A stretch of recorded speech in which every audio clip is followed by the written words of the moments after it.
For suppose మీరు ఒక MLA లేదా ఒక మినిస్టర్ అనుకోండి పోనీ ఎవరైనా ప్రజలు వచ్చి అయ్యా బాబు మాకు ఇలా కరెంట్ లేదు 24 గంటలు కేవలం 3-4 గంటలు ఇస్తున్నారు, విపరీతంగా పవర్ కట్ చేస్తున్నారు అని మీకు వచ్చి వాళ్ళకి బాధలు చెప్తే మీరు జవాబు ఏమి ఇస్తారు? అరే ఇలా ఉందా, సో నేను చూస్తాను, సంబంధిత అధికారులతో మాట్లాడతాను, సాల్వ్ అయ్యేలా చేస్తా అంటారు. కానీ ఉత్తరప్రదేశ్లో ఒక మినిస్టర్ పెద్ద ఆయన ఏమన్నారు చూడండి, ఒకసారి ఒక వీడియో ప్లే చేస్తున్నా, ఒకసారి చూడండి.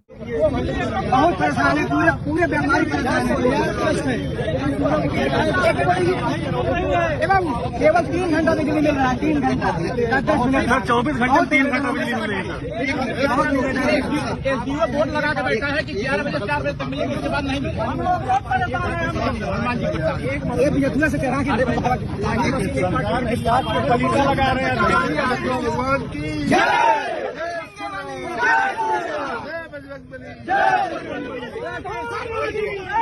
ప్రజలు వచ్చి అయ్యా బాబు మాది ఇది ప్రాబ్లం అని చెప్తే ఆయన దగ్గర జవాబు లేకపోయేసరికి ఏమన్నారు లాస్ట్లో, జై శ్రీరామ్ జై బజరంగబలి. అసలు అక్కడ జై శ్రీరామ్ జై బజరంగబలి అనడానికి అక్కడ స్పేస్ ఉందా? అసలు జై శ్రీరామ్ అనేది ఒక స్పిరిచువల్ స్లోగానా, పొలిటికల్ స్లోగానా? అసలు అక్కడ ఆ మినిస్టర్ అక్కడ వాడడానికి రీజన్ ఏంటి? అరే అర్థం చేసుకోవాలి, దీన్ని హెర్డ్ మెంటాలిటీ అంటారు. ఇక్కడ సాడెస్ట్ పార్ట్ ఏంటో తెలుసా? ఎవరైతే వాళ్ళు ప్రాబ్లం చెప్పడానికి వచ్చారే మాకు కరెంట్ లేదని చెప్పి, వాళ్ళు కూడా ఆ ప్రాబ్లమ్ సైతం మర్చిపోయి ఈయనతో పాటు జై శ్రీరామ్ జై బజరంగబలి అని నరిసేశారు. ఇది చాలా సీరియస్ కన్సర్న్. ఇలాంటి ఇంత త్వరగా అంటే విత్ ఇన్ ఫ్రాక్షన్ ఆఫ్ సెకండ్స్లో తమ యొక్క ప్రాబ్లం మర్చిపోయి ఒక రిలీజియస్ స్టాన్స్లో ఒక స్లోగాన్తో వెళ్ళిపోయారంటే దేశంలో ఇలాంటి గొర్రెల్ని కంట్రోల్ చేయడం ఎంత ఈజీ ఆలోచించండి. నాట్ జస్ట్ హిందూస్, ముస్లింలు కూడా. ముస్లింలు అయితే ముస్లిం పార్టీకి ఊడిగం చేయాలా, క్రిస్టియన్స్ అయితే క్రిస్టియన్గా ఉన్న పార్టీకి ఊడిగం చేయాలా?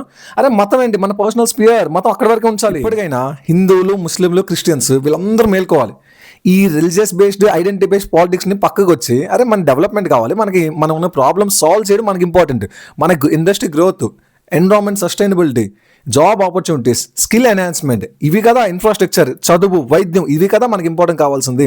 సో ఇలా వెంటనే ఒక స్లోగాన్తో వాళ్ళ మైండ్ సెట్ మారిపోయిందంటే ఇలాంటి హైడ్ మెంటాలిటీ ఉన్న క్రౌడ్ని కంట్రోల్ చేయడం ఎంత ఈజీ ఆలోచించండి. ఒకే ఒక స్లోగన్ చాలు వీళ్ళ ప్రాబ్లంలు అన్నీ మర్చిపోవడానికి. So it's not just about Hindus, Christians and Muslims కూడా ఇది అప్లై అవుతుంది.